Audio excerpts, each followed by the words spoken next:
Hello दोस्तों, नमस्कार। स्वागत है आपका पारस फिर एजुकेशन में। आज इस क्लास में हम पर्यावरण अध्ययन के मोस्ट इम्पोर्टेंट सिलेक्टेड 15 क्वेश्चन पढ़ेंगे, वो भी व्याख्या सहित। और जो नए क्वेश्चन यहाँ से बनते हैं वो भी आपके क्लियर हो जाएंगे। इसलिए आप लोग इस वीडियो को कंप्लीट देखें और आप कितना स्कोर करते हैं वो भी हमें कमेंट बॉक्स में बता देना। तो पहला क्वेश्चन क्या है, महासागरों में जल स्तर वृद्धि का क्या कारण है? ध्रुवीय प्रदेशों में बर्फ का पिघलना, अत्यधिक वर्षा, अम्ल वर्षा या फिर इनमें से कोई नहीं। तो फ्रेंड आप लोग ध्यान रखना, यहाँ पर राइट आंसर हमारा ऑप्शन ए के साथ चला जाएगा। क्यों चला जाएगा? क्योंकि ग्रीन हाउस गैसों की वजह से भूमंडलीय तापमान में वृद्धि होती है, जिसकी वजह से ध्रुवीय क्षेत्रों में जो ग्लेशियर हैं बर्फ के वो पिघलने लगते हैं। और जब ध्रुवीय क्षेत्र के ग्लेशियर पिघलेंगे तो इससे महासागरों में जल का जो स्तर है वो भी बढ़ने लगता है। तो यहाँ पर राइट आंसर हमारा ऑप्शन ए के साथ चला जाएगा। मैंने आपको अच्छे से बता दिया है जिससे आपको बिल्कुल क्लियर हो गया होगा। प्रश्न क्रमांक 2 पर आते हैं। धातुमय प्रास्तर किसे कहा जाता है? बिटुमेन, बॉक्साइट, मेटालाइट या फिर अयस्क। धातुमय प्रास्तर, तो ध्यान रखना साथियों, प्राकृतिक अवस्था में लगभग सभी जो धातुएं हैं वो अयस्क रूप में पाई जाती हैं, ये तो हम सभी जानते हैं। और इन्हीं धात्विक अयस्कों को ही धातुमय प्रस्तर कहा जाता है। ठीक है, समझ गए आप लोग? तो इसलिए यहाँ पर राइट आंसर हमारा ऑप्शन डी के साथ चला जाएगा। और आपको साथियों क्लास पसंद आ रही है तो वीडियो को लाइक भी कर देना और चैनल को सब्सक्राइब भी कर देना। किसी जगह के फ्लोरा तथा फौना सूचित करता है पेड़ पौधों एवं जंतुओं को, मछलियों एवं पौधों को, जंतुओं एवं मछलियों को, पक्षियों एवं पेड़ पौधों को। बहुत ही शानदार क्वेश्चन है, एग्जाम में ट्रेंड में रहता है। बताएं इसका आंसर क्या होगा? तो फ्रेंड यहाँ पर जो राइट आंसर हमारा है वो ऑप्शन ए के साथ चला जाएगा। ध्यान रखना साथियों, जो फ्लोरा है यह है पेड़ पौधों को सूचित करता है और जो फौना है यह जंतुओं को सूचित करता है। ठीक है, प्रश्न क्रमांक 4 पर आते हैं। वायु प्रदूषण को कम किया जा सकता है वृक्षों के द्वारा, मछलियों के द्वारा, जंतुओं के द्वारा या फिर सूर्य प्रकाश के द्वारा। वायु प्रदूषण, देखिए साथियों, वायु प्रदूषण को जो कम किया जा सकता है वो किया जा सकता है वृक्षों के द्वारा। अब आप लोग कहोगे वृक्षों के द्वारा कैसे कम होगा? देखिए साथियों, जो वृक्ष हैं यह क्या है, जो कार्बन डाइऑक्साइड है वायुमंडल में इसको अवशोषित करते हैं। अतः हम कह सकते हैं वृक्ष वायु प्रदूषण को कम करते हैं। इसलिए वृक्षों को वायुमंडल का शुद्धिकारक भी कहा जाता है और पर्यावरण में वृक्षों का होना अत्यंत आवश्यक है। इसलिए आप लोग वृक्षों को अधिक से अधिक लगाएं। वातावरण में अत्यधिक हानिकारक सल्फर मिश्रित गैस है। बताएं इन 4 में से क्या राइट आंसर होगा? अब देखिए, मैं आपको हर बार बोलता हूँ कि भैया कभी कभी क्या होता है, हिंदी नाम न देकर उसका रासायनिक फार्मूला दिया जाता है। अब यहाँ पर आपको पता होना चाहिए, हिंदी में तो पता है भैया कि क्या होता है, लेकिन रासायनिक सूत्र दिया है तो क्या करोगे?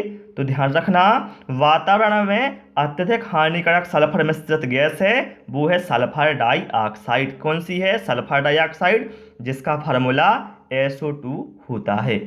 प्रश्न क्रमांक 6 पर आते हैं। अन्य मृत जंतुओं पर जीवन निर्वाह करने वाले प्राणी को क्या कहा जाता है? पैरासाइट, डीकम्पोजर, स्कैवेंजर या फिर ओमनीवोर। तो यहाँ पर राइट आंसर हमारा ऑप्शन सी के साथ चला जाएगा, स्कैवेंजर, ऑप्शन सी। आप लोग हमें कमेंट करके बताएं स्कैवेंजर का हिंदी में क्या अर्थ होता है।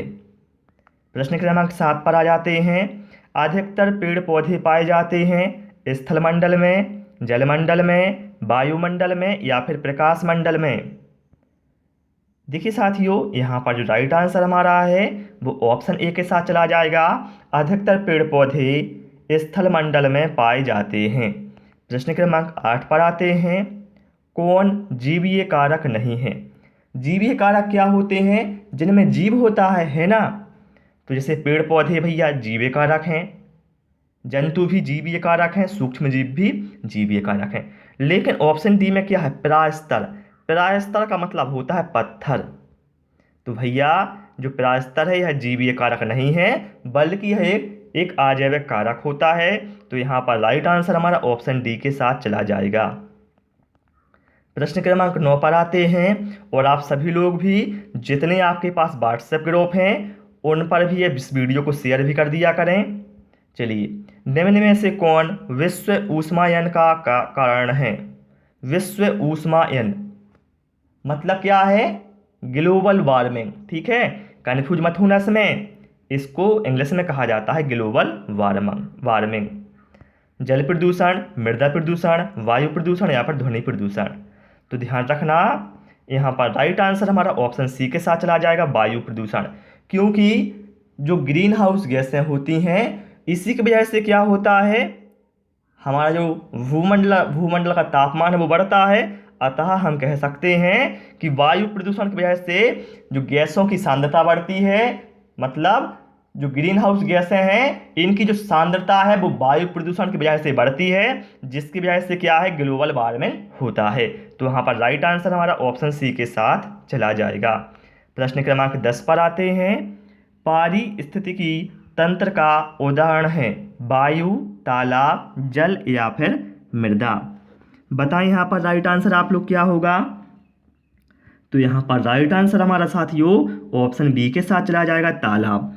देखिए साथियों, ध्यान रखना, जैवमंडल में उपस्थित सभी संघटकों के वे समूह जो पारस्परिक क्रिया में सम्मिलित होते हैं तथा एक सुनिश्चित क्षेत्र का निर्माण करते हैं, वही क्षेत्र कहलाता है पारिस्थितिक तंत्र। ठीक है, जैसे अपना तालाब हो गया, ठीक है, झील, वन, घास स्थल, ये क्या है, पारिस्थितिक तंत्र के ही उदाहरण हैं। ठीक है, तो इसलिए यहाँ पर राइट आंसर हमारा ऑप्शन बी के साथ चला जाएगा। प्रश्न क्रमांक 11 पर आते हैं, कहा गया है CNG का संक्षिप्त रूप है CNG। तो CNG का संक्षिप्त रूप होता है साथियों कॉम्प्रेस्ड नेचुरल गैस। क्या होता है, ध्यान रखना, कॉम्प्रेस्ड नेचुरल गैस, इसका संक्षिप्त रूप होता है CNG, जिसे हिंदी में कहा जाता है संपीड़ित प्राकृतिक गैस। ठीक है, इस सारे पॉइंट ध्यान रखा करो। आप लोग कोई भी क्वेश्चन पढ़ते हो तो वहाँ से जो और भी क्वेश्चन बन सकते हैं वो सोचा करो कि इसका आंसर क्या होगा। प्रश्न क्रमांक 12 पर आते हैं, विश्व ऊष्मायन के लिए निम्न में से कौन एक कारक है? वाहनों से निकली गैसें, पेड़ पौधों से निकली गैसें, भट्टियों से निकली गर्म हवा या फिर रसोई गैस। मैं आपको बता चुका हूं अभी प्रीवियस क्वेश्चन में कि विश्व ऊष्मायन इसका अर्थ होता है, इंग्लिश में कहा जाता है ग्लोबल वार्मिंग। तो ग्लोबल वार्मिंग के लिए जो मुख्य कारक होता है वो होता है साथियों ग्रीन हाउस गैसें। और ग्रीन हाउस गैसें कहाँ से निकलती हैं? जैसे कार्बन डाइऑक्साइड, मीथेन हो गया। ठीक है, ये मुख्य जो ग्रीन हाउस गैसें होती हैं, नाइट्रस ऑक्साइड। तो यह जो गैसें हैं साथियों यह मुख्यतः वाहनों के इंजनों में ईंधन के दहन के फलस्वरूप उत्पन्न होती हैं। तो यहाँ पर राइट आंसर हमारा होगा ऑप्शन ए, वाहनों से निकली गैसें, जैसे कार्बन डाइऑक्साइड हो गया साथियों हमारा, ठीक है, नाइट्रस ऑक्साइड हो गया, ठीक है, मीथेन हो गया। इनकी वजह से क्या है, जो विश्व ऊष्मायन है या ग्लोबल वार्मिंग है वो जो होता है। ठीक है, प्रश्न क्रमांक 13 पर आते हैं, पेड़ पौधे प्रदूषण को घटाते हैं क्योंकि वो अवशोषण करते हैं। देखिए, पहला जो हमने क्वेश्चन पढ़ा था वहाँ था कि वायु प्रदूषण को कौन कम करता है, तो वहाँ पर आंसर था पेड़ या वृक्ष। तो क्यों करते हैं? देखिए, पेड़ पौधे प्रदूषण को घटाते हैं क्योंकि यह अवशोषण करते हैं कार्बन डाइऑक्साइड का, जिसका रासायनिक सूत्र CO2 होता है। ठीक है, ध्यान रखना, कार्बन मोनोऑक्साइड अलग है, कार्बन डाइऑक्साइड अलग है। ठीक है, प्रश्न क्रमांक 14 पर आ जाते हैं, कहा गया है भूकंप मापा जाता है। तो देखिए साथियों, यहाँ पर राइट आंसर हमारा क्या हो जाएगा, ऑप्शन डी, रिएक्टर पैमाने में मापा जाता है भूकंप। और यदि यहाँ पर आपको आंसर दिया होता सीस्मोग्राफ तो वो भी आपको लगा देना है। ठीक है, दोनों में से या तो आपको सीस्मोग्राफ मिलेगा या फिर रिएक्टर पैमाना, दो में से कोई आपको एक ऑप्शन में दिया जाएगा।